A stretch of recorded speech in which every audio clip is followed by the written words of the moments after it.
Planet Earth. What's up, everybody? This is RJ Hale from Halestorm, and you're watching United Rock Nations. Biatch!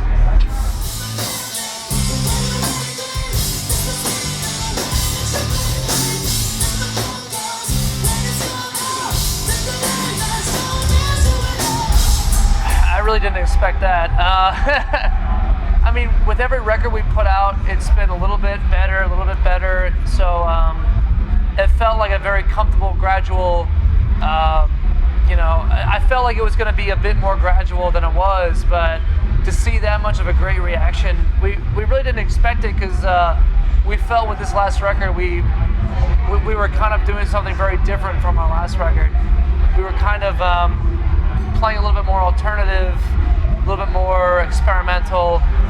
We went with a different producer, and we kind of recorded it differently. We recorded it live together as a band in the studio. So when the record came out, I really didn't know what kind of reaction it was going to get. I was hoping it would do well, but I felt like our hardcore fans that liked our first two records would have hated it, but they actually liked it. So I was really excited. Yeah.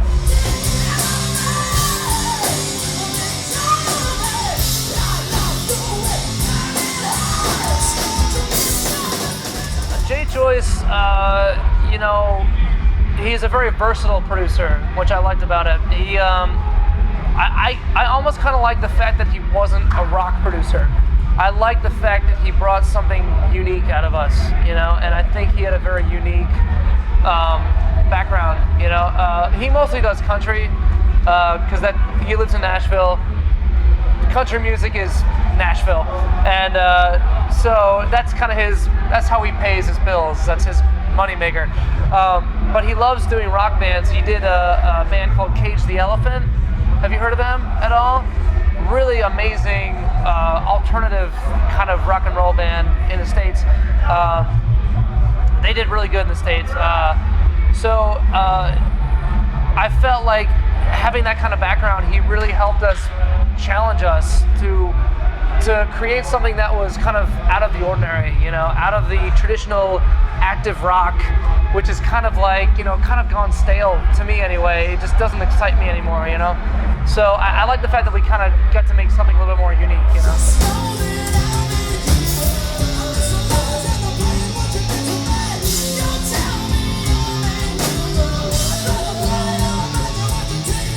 This song really kind of stemmed out of,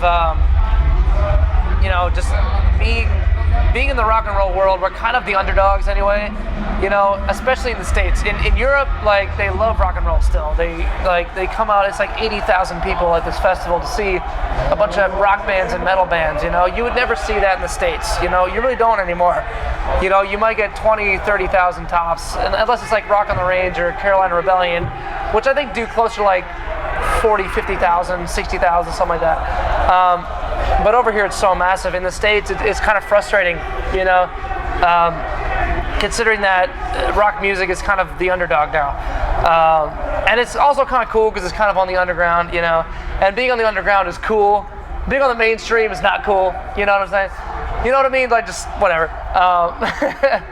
But that song, I think, is kind of like, it kind of stemmed from, just being true to yourself. Like saying, I am the fire is like kind of like saying, in the States we have an expression that goes like, I'm the shit, I'm the bomb, I'm awesome, And saying I'm the fire is like a rock and roll way of saying that. It's saying like, I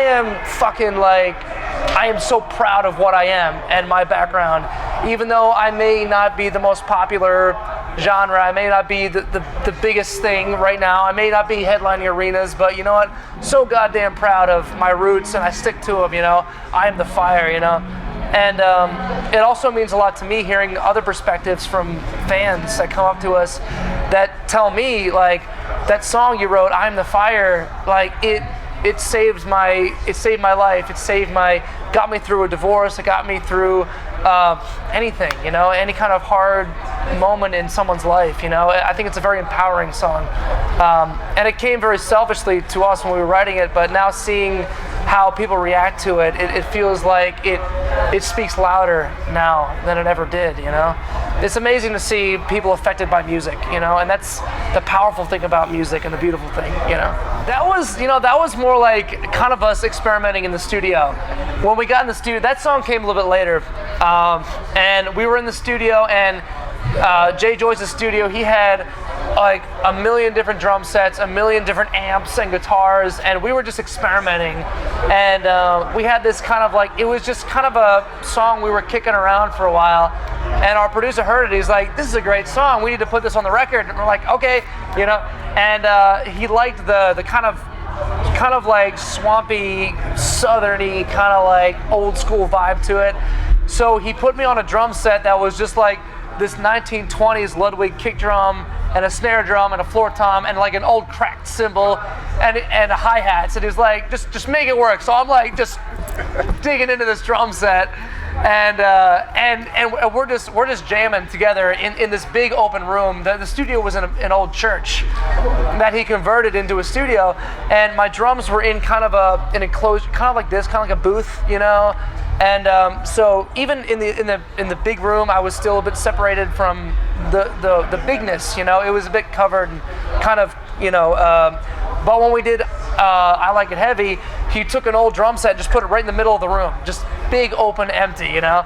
So I'm just like digging into this drum set, and we're just like just jamming. The whole ending of that song was just a big old jam, you know. So that song, I think, to me, is kind of like our tribute to like the classic roots that we grew up on, you know. And then we got to kind of play some old gear and record it very old school. Like the drums were just like, it was like 2 room mics and a kick drum mic, and that was it. Everything else was just ambient, you know. So that was, you know, kind of an old school way of recording, an old school way of playing. It was just a fun song to play, and we ended up just throwing it last on the record just because it was fun, you know.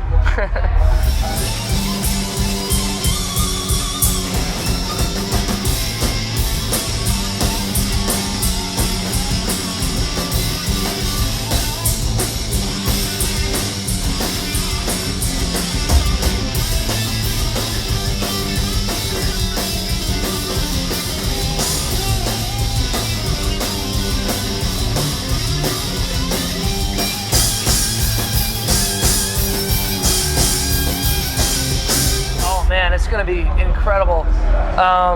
Well, I'm really excited that we're doing it in the States because we did the same lineup in the UK earlier this year with Blackstone Cherry, Shinedown, and us, and Highly Suspect. And now it's Shinedown, us, Blackstone Cherry, and this band called Whiskey Myers, who are awesome, by the way, amazing band.